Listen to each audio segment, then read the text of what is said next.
connecting neighborhoods across the Treasure and Magic Valleys, telling stories from within our communities. This is Good Morning Idaho. Hey everybody, it's good to have you along on a Friday TGIF, and welcome to Good Morning Idaho. I'm senior reporter Roland Barris, coming to you live this morning from Lakeview Park in Nampa, where tomorrow morning the 38th annual Nampa Festival of Arts kicks off for the weekend.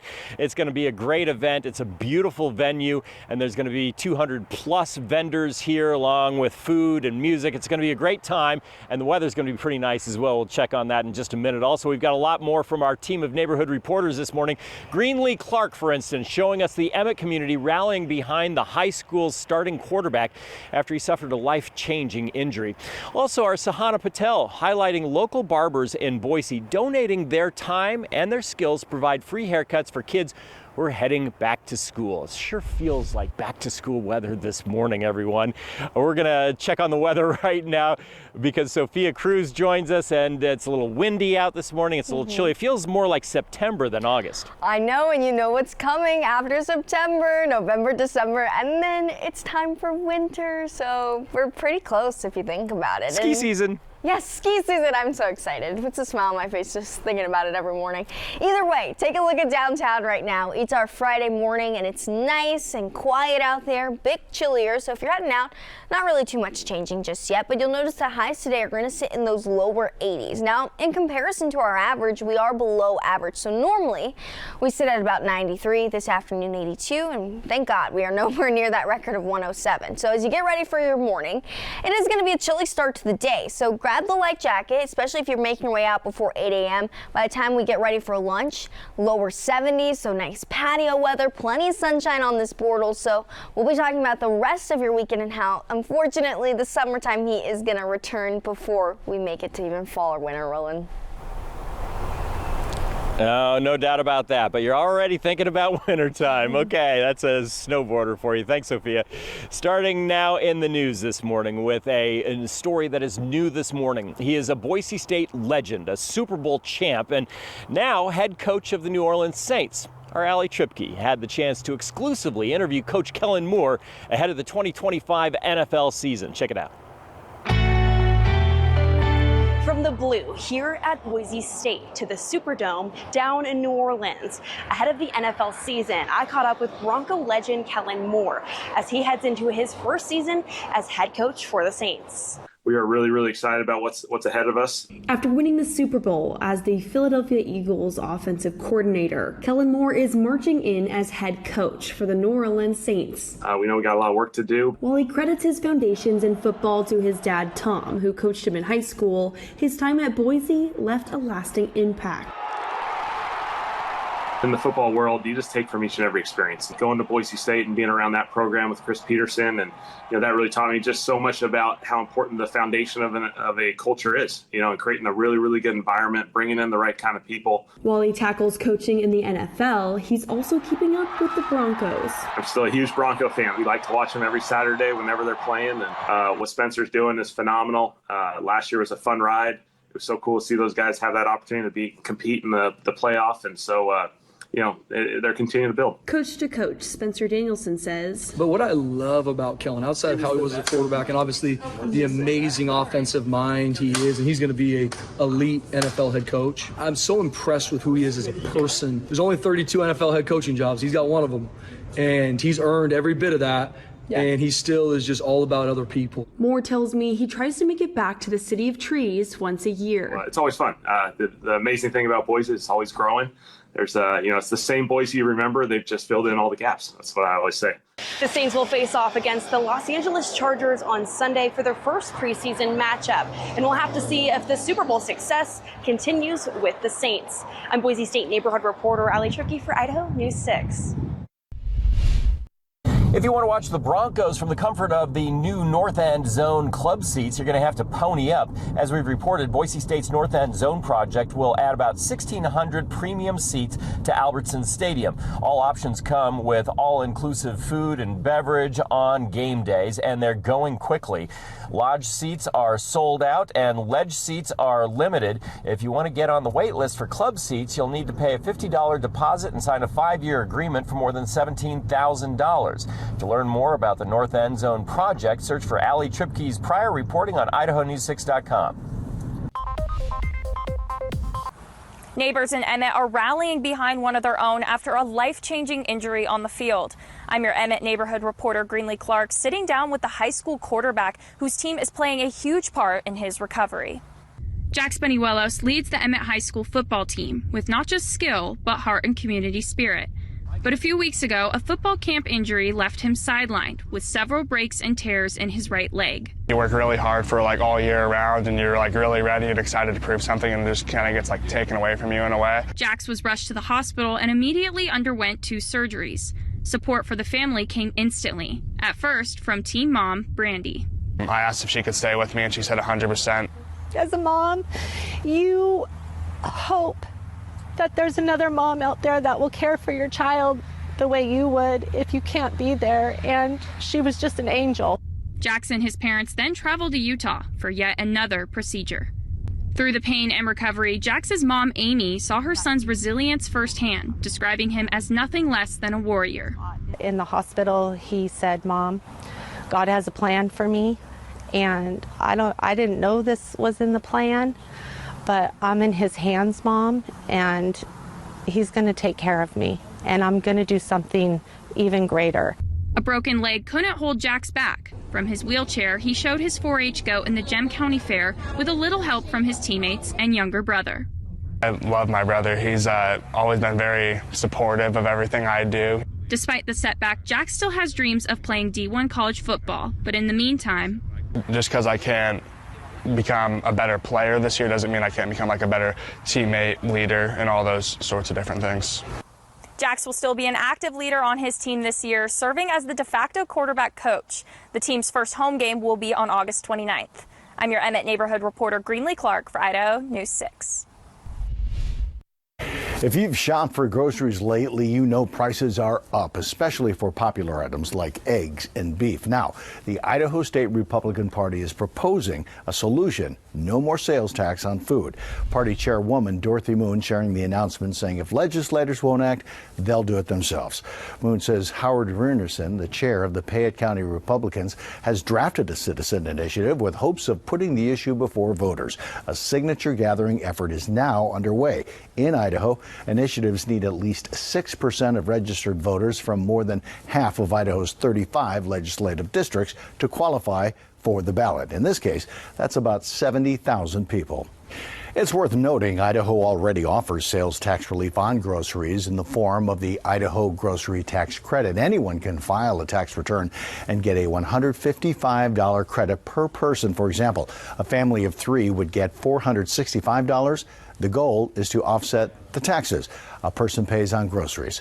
Proponents say it's a simpler way to do it than trying to track and determine which items would qualify for a tax exemption and which would not. Idaho's current sales tax rate is 6%. Idaho State Police have made their first transport of former inmates to an Immigration and Customs Enforcement facility. As we reported, Governor Brad Little recently authorized up to $300,000 to allow ISP to assist ICE. Under the agreement, undocumented inmates who are deemed to be dangerous will now be taken directly to an ICE facility instead of being released into the community. The 3 men now in this first transfer are awaiting deportation. A fresh haircut is on most back-to-school to-do lists, but those prices can quickly add up. I'm your neighborhood reporter Sahana Patel here at Taft Elementary, where local artists are donating their skills to students in need. And I even got in on the action. A fresh look and a fresh start, just in time for the first day of school. I just saw this beautiful little girl, and she just got her hair done, and she goes, "I'm a queen." As summer break comes to an end, this team of local hairstylists is transforming students' spirits at Taft Elementary. And it's all for free. And I knew Taft was a Title I school that had students that came from families that were maybe underserved. Tommy Pinn and Latasha Savoy started Beauty Salon Day, which is now in its 3rd year. They say it's a simple way to give kids a big boost of confidence. From washing their hair to picking out different accessories, colors, styles. The team hopes the students they saw in their salon chairs will walk into school next week feeling good and of course, looking good. You gonna say, Mama, who is this? You looking at yourself. The team is accepting donations to help their mission as they hope to bring these services back next semester. In Northwest Boise, I'm your neighborhood reporter, Sahana Patel, for Idaho News 6. As the hunger crisis worsens in Gaza, Netanyahu says the IDF is prepared to take control of the city. Details on Israel's escalation when we get back. All right, everybody, 6:12 is your time, and happy Friday to you. We've made it to our weekend, and as we gear up for the weekend together, we've got nice, cool, and breezy conditions coming your way this afternoon. By Saturday, we'll be warming up slightly, but it'll stay really nice and sunny out there. Into Sunday, that's when we really start to see the summertime heat make a return. Overall, it's going to be a good weekend. Today, we're kicking it off really nice and cool. If you want to know what's more and really all the details in store for your weekend ahead, I'll have them coming up in my full forecast. I don't even know what I just said. Thanks, Sophia. Let's take a look at your national headlines this morning. A fast-moving brush fire north of Los Angeles, well, it's forcing thousands to evacuate near Lake Castaic. The canyon fire, as it's known, erupted Thursday as California battles its largest wildfire of the year in the Los Padres National Forest. August and September, of course, typically mark the most dangerous months for wildfires across the state, across the country, really. Vice President J.D. Vance is set to meet with UK Foreign Secretary David Lammy today. The two are expected to discuss a range of issues that affect both the U.S. and the UK, from the economy to foreign policy. President Trump is expected to head to the UK next month for a visit as well. And back here in the U.S., the president is scheduled to meet with Armenia's prime minister and Azerbaijan's president at the White House today. The two nations have been working toward a peace treaty for years. Now, Trump administration sources tell CBS News the two sides have finally reached an agreement that could be announced at today's meeting. That would be a big deal. The meeting comes as the U.S. works to strengthen its ties with the two nations, who are energy rich and could offer key transit routes into the country of Ukraine. Turning now to the Middle East this morning, and Israeli Prime Minister Benjamin Netanyahu says the IDF will prepare to take control of Gaza City. It comes amid a worsening hunger crisis in Gaza. ABC's Perry Russum has the very latest.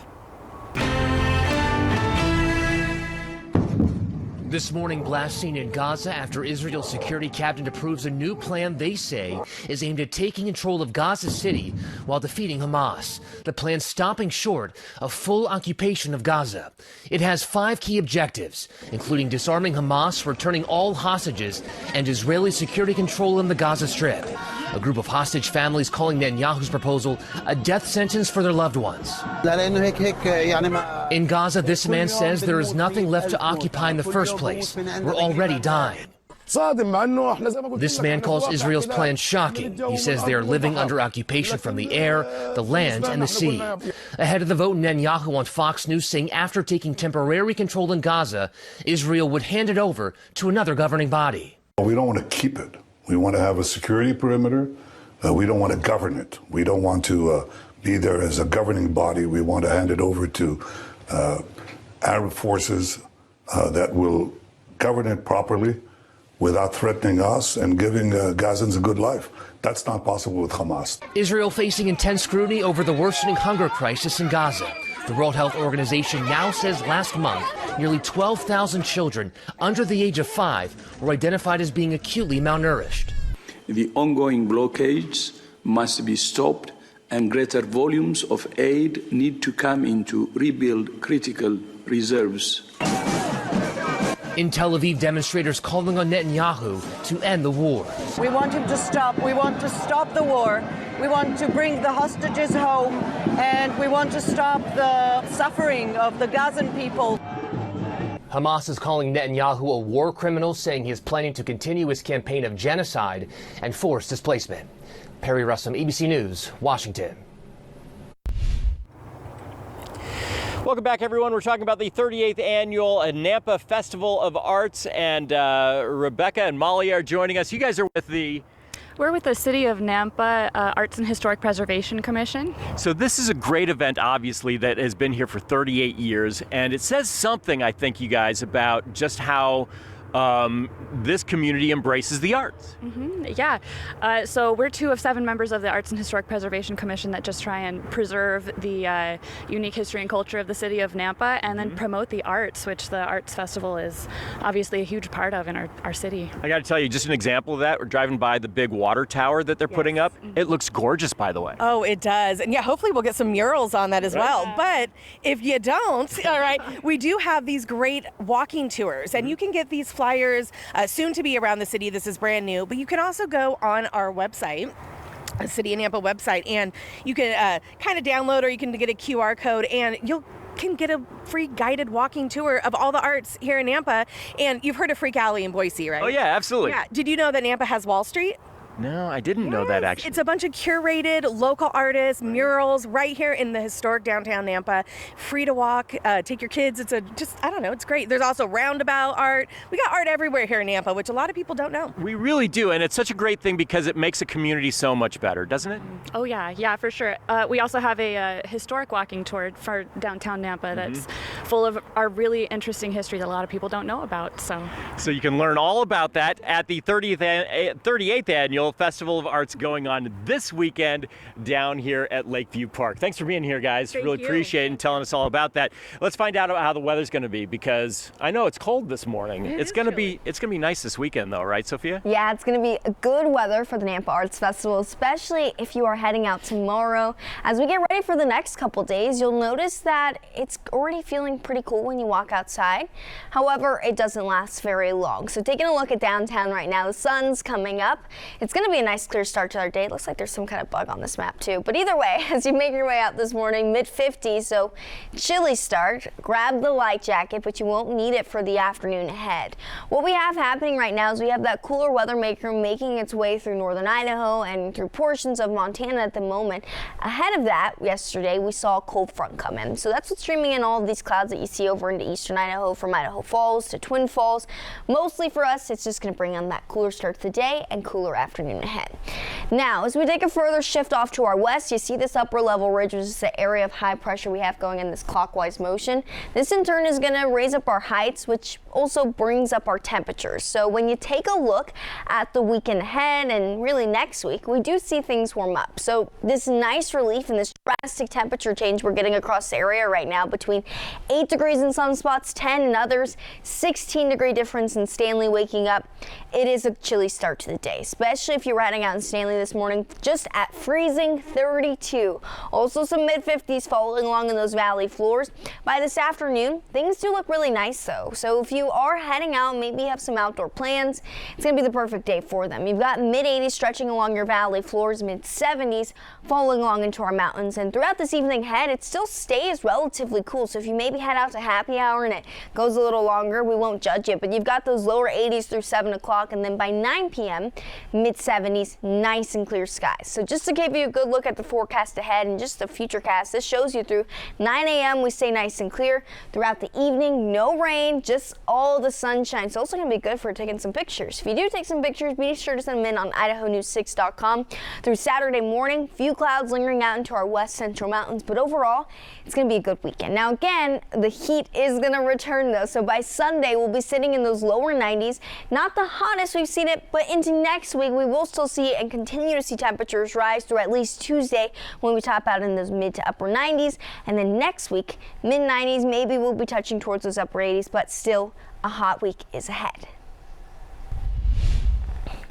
In this week's Made in Idaho, I'll take you inside the local arts and crafts store, saving art supplies like these from the landfill.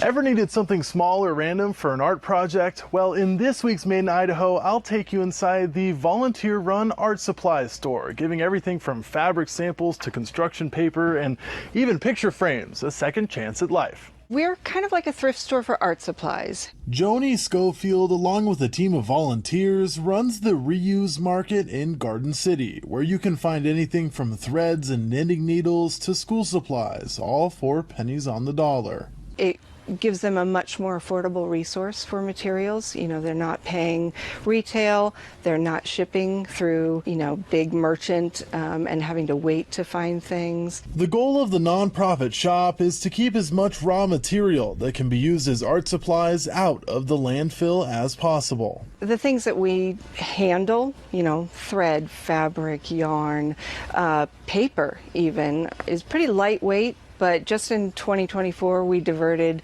over 7.29 tons of material out of the landfill. She says giving these items a second chance at life helps local artists and our environment. The reuse market is open Thursdays, Fridays, and Saturdays from 12 to 5, and they accept donations every week. Reporting in Garden City, I'm Brady Caskey for Idaho News 6. Public discussions are being held at the Idaho Hispanic Community Center about the conveyance of the Ford Idaho Center from the city of Nampa to the College of Western Idaho. Hey, neighborhood of the day is Nampa, lower 80s this afternoon. I'll have all the details on your weekend forecast coming up. Now we'll look outside from the Treasure Valley Chevy Dealers Tower Cam.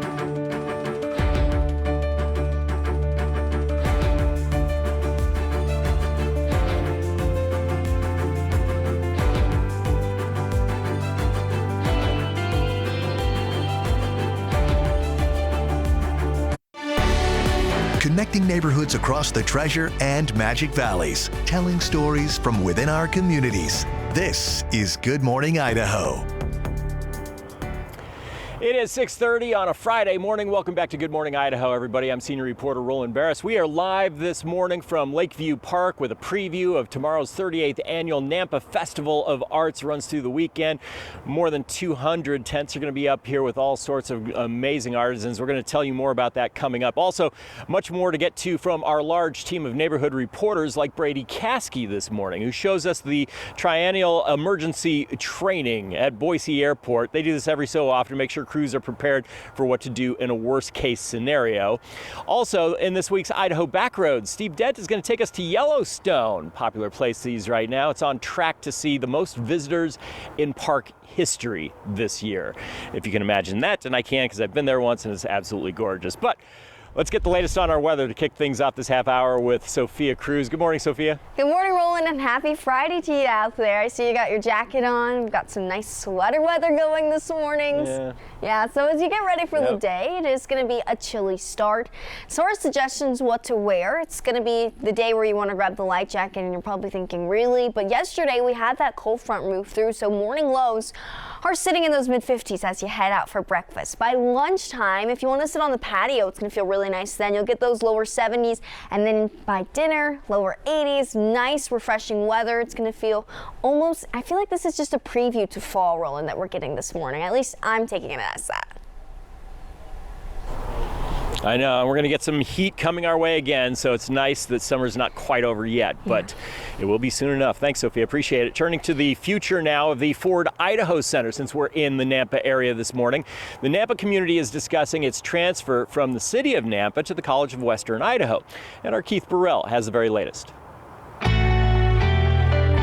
The transfer of the Ford Idaho Center is once again up for discussion. I'm your Nampa neighborhood reporter Keith Burrell at the Idaho Hispanic Community Center as the public discusses topics and concerns that they want addressed by City Council. There's only so many ways that a city can generate money, right? Taxes and fees.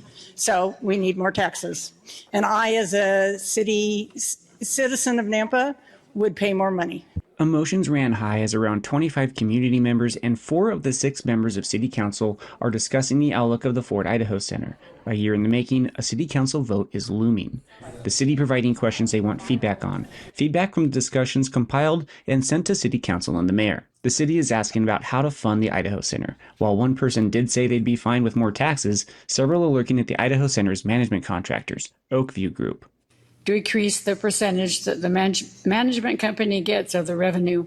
I messaged with Oakview Group after the discussions and asked how OVG gets paid for operating the Idaho Center complex. They tell me there is a monthly fee and an annual tiered incentive, but nothing based on individual events. One of the big topics the city is asking about, how can the utilization of the Ford Idaho Center be increased by the city?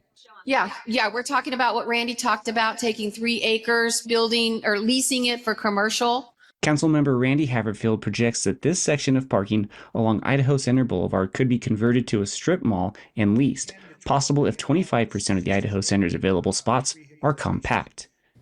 It is a community symbol of Nampa. The public will have their opportunity to ask any questions they have about the potential transfer of the Ford Idaho Center directly to City Council at the City Council meeting on Monday, August 11th at City Hall at 5:30. From the Idaho Hispanic Community Center, I'm your Nampa neighborhood reporter Keith Burrell for Idaho News 6. More mosquitoes testing positive for West Nile virus in Ada County. Take a look. New locations are largely clustered in the West Bench area. That's in addition to prior positives in Boise, Star, and Garden City. Crews will treat and monitor the areas to help prevent any spread to humans. You can help protect yourself by wearing long sleeves, using bug spray, and emptying any standing water on your property. Summer might be winding down, but fire danger remains high. The Idaho Department of Lands announcing new Stage 1 fire restrictions for eastern Idaho. That's in addition to restrictions already in place in the Sawtooth and Cassia regions. You can see them marked in yellow on the map. Restrictions mean no campfires outside of designated rings and no smoking near vegetation. A massive training operation at the Boise airport simulated the worst-case scenario. I'm your Boise Airport neighborhood reporter Brady Caskey, getting an up-close look at what is known as the Tri-X training, where local agencies get hands-on experience to prepare for a potential plane crash. Request 7 additional engines, 2 trucks. It'll probably be one of the most complex incidents that our fire department ever responds to. It was all hands on deck at the Boise airport Thursday for a simulated scenario where a cargo plane crashed into a passenger jet. This is absolutely critical for us to do this exercise.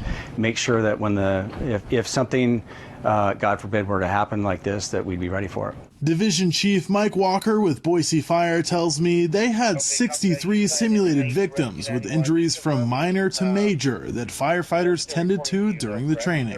The stakes are very high, and our folks know that they have to be ready at that time to perform at the highest level. But Boise Fire wasn't alone. Countless local agencies, from paramedics to police to the coroner and even Valley Regional Transit, were all involved. To put together an exercise like this, it requires a tremendous team effort. Boise Airport Director Rebecca Hupp says if an incident like this were to happen, coordinating a smooth team response would be crucial. The main goal is for us to be able to work together with our partners from other agencies, hospitals, other law enforcement, fire departments, really practice our plan and practice mutual coordination.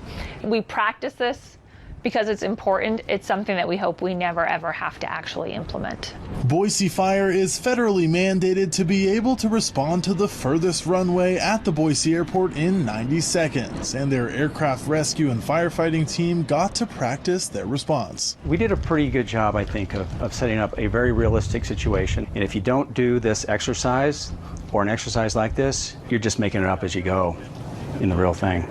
This training exercise happens every 3 years to make sure local first responders stay sharp on complex incidents like this. Reporting at the Boise airport, I'm Brady Caskey for Idaho News 6. It's a celebration at the Caldwell Night Rodeo grounds. I'm your Caldwell neighborhood reporter Leslie Solis at the ribbon cutting of the much anticipated new announcer stand, completing phase 1 of the ongoing expansion project. 3, 2, It's a moment community members won't forget.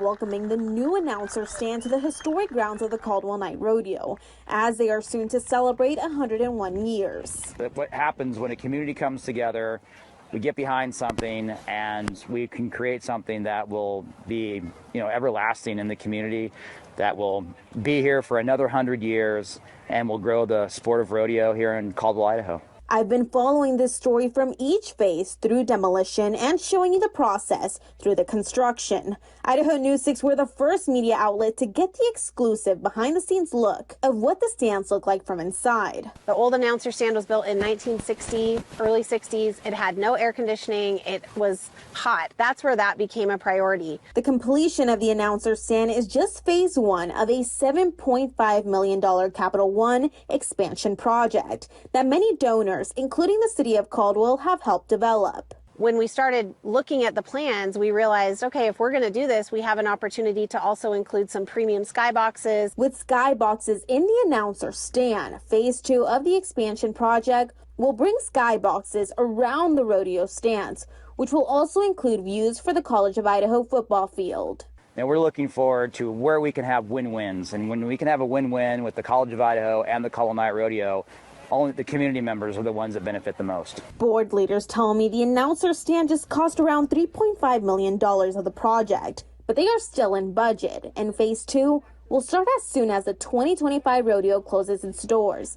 I asked what we can expect for phase 3 in the coming years. And so phase 3 will really take that social piece into account. Their hope is for those that just want to come to the rodeo, socialize, and just be surrounded by friends, but be at the rodeo, get an even greater experience in Crew's Corner and other spots in the grounds, but it's still in the works. And we're really looking forward to not only meeting but exceeding the expectations of our fans, who are the greatest fans in pro rodeo right here in Caldwell, Idaho. Idaho News 6 will be at the 2025 rodeo events coming up next week, so be sure to check out our event guide on idahonews6.com. I'm your Caldwell neighborhood reporter, Leslie Solis, for Idaho News 6.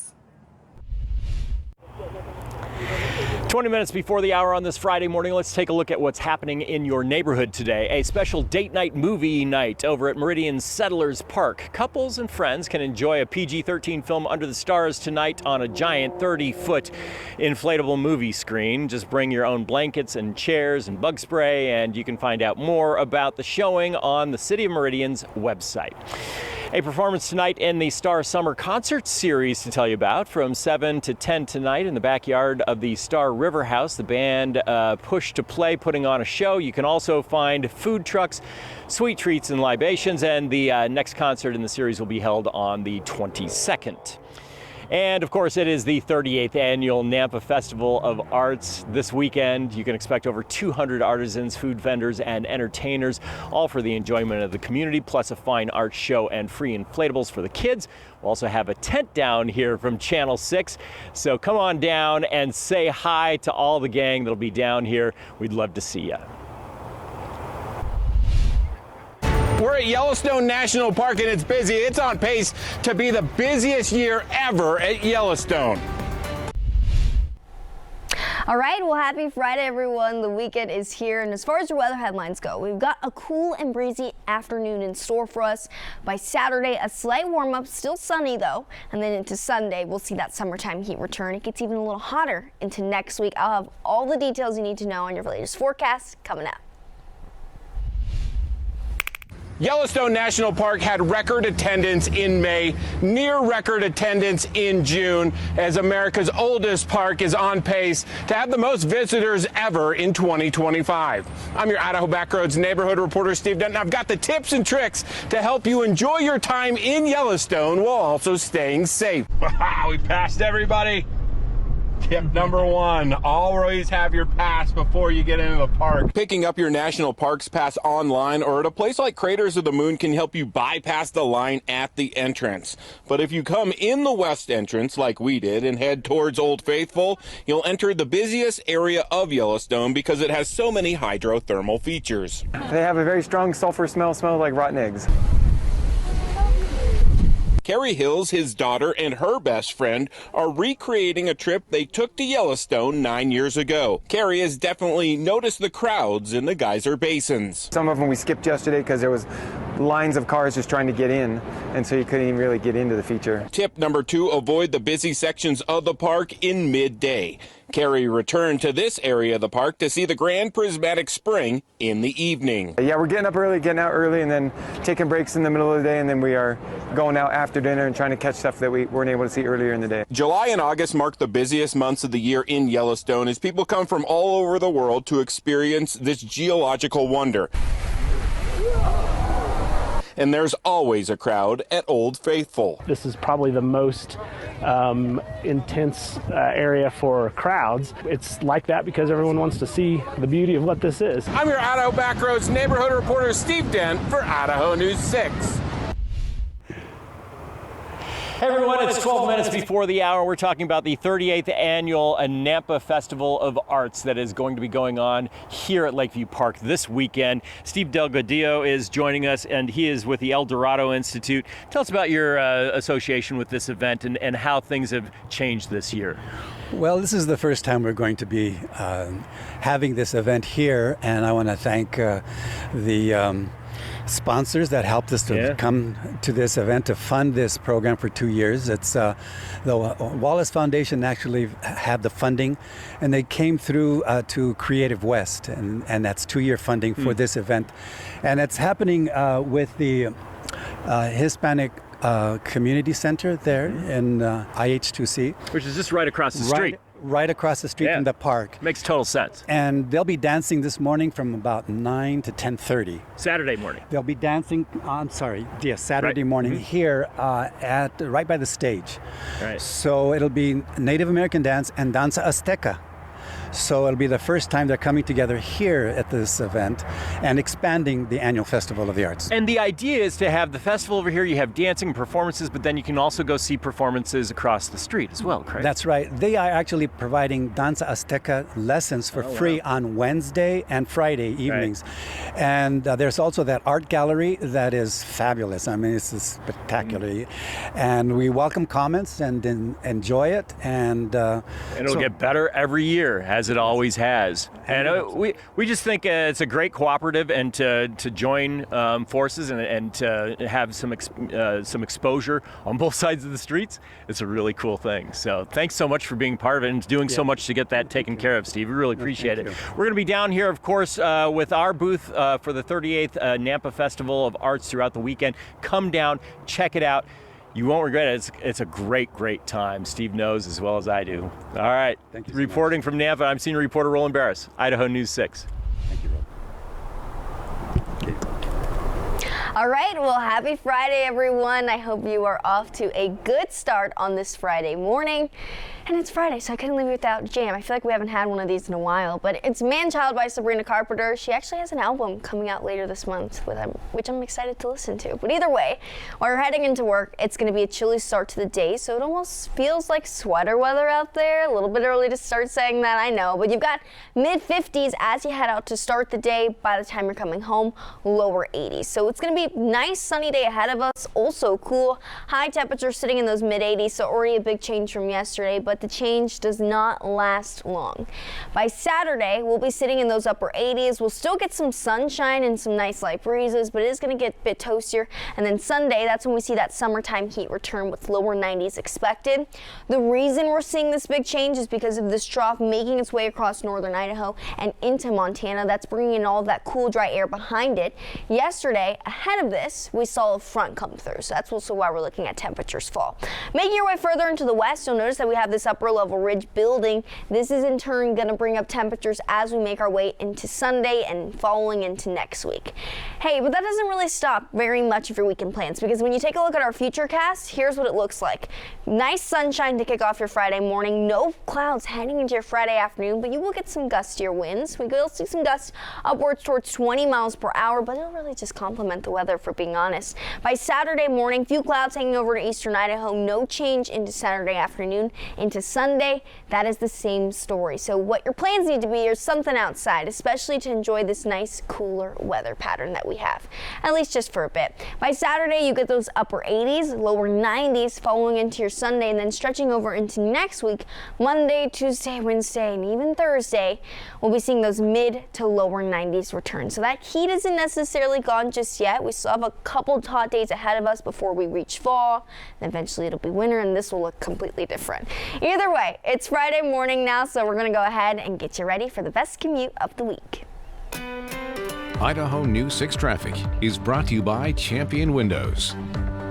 All right, your time is 6:51, and we're giving you a look of downtown on the Grove. Looks like there's something on our camera. I don't know what it is. Maybe it's the Friday just telling you, hey, or what's up. Who knows? It looks maybe like a bug.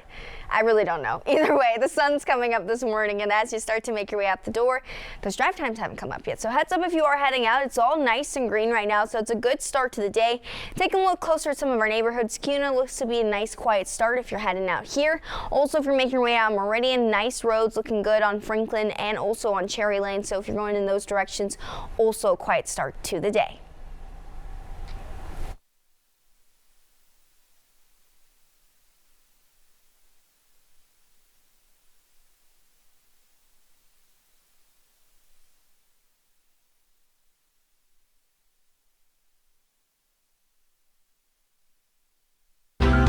In this morning's GMA First Look, a new medical diagnosis for a Grey's Anatomy star, which rules out the gallbladder and biliary tree. Actress Camilla Luddington, who plays fan favorite Dr. Joe Wilson on Grey's Anatomy, revealing she has Hashimoto's disease. I noticed a really steady decline in my energy. That was probably the biggest symptom for me that something was wrong. The actress opening up to GMA. When you found out that you had an autoimmune disease that had a name, how did that make you feel? I think the words autoimmune disease is really scary. I think when I realized how common it was, it became less scary. And coming up at 7 a.m., we'll have much more on Camilla Luddington's diagnosis and what you need to know about Hashimoto's disease. With your GMA First Look, I'm Dr. Tara Narula, ABC News, New York.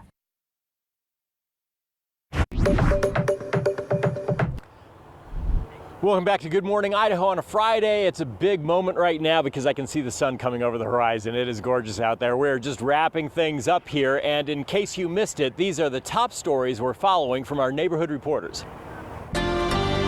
Neighbors in Emmett are rallying behind one of their own after a life-changing injury on the field. Emmett High School's starting quarterback may be sidelined from an injury, but not his spirit. Through resilience and community strength, he's rolling along with everything that's thrown at him, including showing his 4-H goat at the Gem County Fair. A massive training operation at the Boise airport simulated the worst-case scenario. The Tri-X training happens every 3 years and helps first responders practice responding to complex incidents like a plane crash with multiple casualties. In Northwest Boise, a boost of confidence before the school year starts. I'm your neighborhood reporter Sahana Patel, learning how local artists are giving back to those in need. A team of local barbers donated their time to help students at Taft Elementary get ready for the first day of school. The first day of class for Boise students is coming up next Tuesday. And you can learn more about all of these stories on our website, idahonews6.com. Now, the Out the Door forecast, brought to you by Pella Windows and Doors.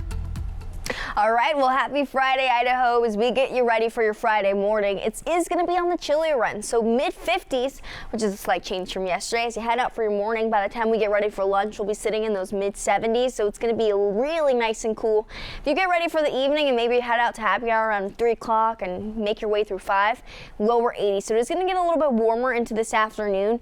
Lots of sunshine to enjoy, and if you want to read more about the forecast, head on over to Idaho News 6. Let's get you ready now to head to the roads. Idaho News 6 traffic is brought to you by Champion Windows. Okay, it's 6:57 and we're still looking at downtown. Nice, beautiful start waking up on this Friday morning. Sun is shining and it's also just Friday, so it's the best commute of the week, right? You've got nice green times all around, so as you start to make your way into your morning, we haven't looked at too much change just yet, but giving you a look at ID4 Kuna Meridian, you'll notice that eastbound lane starting to pick up slightly, but it's overall a pretty quiet start to the day, Roland. All right, Sophia, speaking of the commute, for 2 straight days you have arrived at work to have a flat tire, and we have the video, I think the pictures of what it would look like every morning, and the big it was 2 screw days that ended up in your tire. Did you get it fixed? Yes, I got it fixed. I want to say we were also worried about you. No, but also to the viewers, which thank you for being worried. Roland went and took this photo and brought it to me early in the morning just to make his point about how flat it was. Very dad move. Right. We were worried that you take good care of your car and make sure that you make it to work on time and safely, most importantly. We hope the same goes for you, everybody at home. Have a great Friday. We'll see you next week.